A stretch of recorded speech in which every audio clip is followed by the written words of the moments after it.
Deputy సీఎంగా ప్రజల చేత ఎన్నుకోబడ్డ ఆయన ఎమ్మెల్యేగా ఫస్ట్ అయితే. ఆ తర్వాత ఆయనకున్న అవకాశాల బట్టి డిప్యూటీ సీఎం అయ్యారు. ఆయన బర్తరఫ్ చేయాలని కూడా నేను డిమాండ్ చేశారు. పవన్ కళ్యాణ్ ఎందుకు బర్తరఫ్ చేయాలంటారు? అదే చెప్తున్నా. ఆయన ప్రజలకు అకౌంటబిలిటీ, తర్వాత రాజ్యాంగానికి అకౌంటబిలిటీ.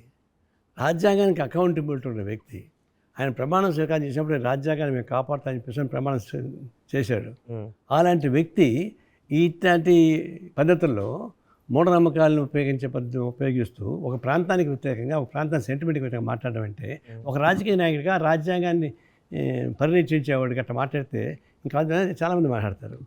అందుకని మీరు చేసిన తప్పని కనీసం క్షమాపణ చెప్పండి, లేకపోతే మీరు రాజీనామా బర్తరఫ్ చేయించండి అని వాళ్ళు ముఖ్యమంత్రి చెప్పారు. ఇట్లాంటి వాళ్ళు ఉంటే ఏమవుతుందంటే ఇదే జరుగుతుంది.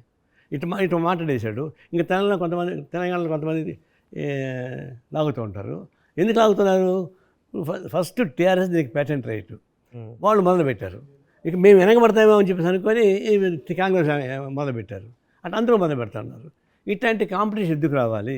ఒక మాట నేను పొరపాటు చేశాను ఆ మాట అని చెప్పేసి ఒక మాట చెప్పుంటే అడిగిపోయాడు కదా.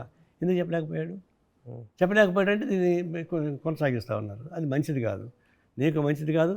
అంతే. ఇంకొకటి, సినీ ఫీల్డ్గా మంచిది కాదు. వాళ్ళు సినిమాలు ఆపేస్తూ ఉంటున్నారు.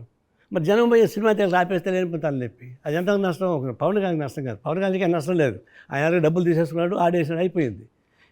డిస్ట్రిబ్యూటర్స్ వాళ్ళు నష్టపోతారు. అందువల్ల దీని కామెంట్ ప్రజల పైన పడతా ఉంది, ప్రజా సమూహం మీద పడతా ఉంది.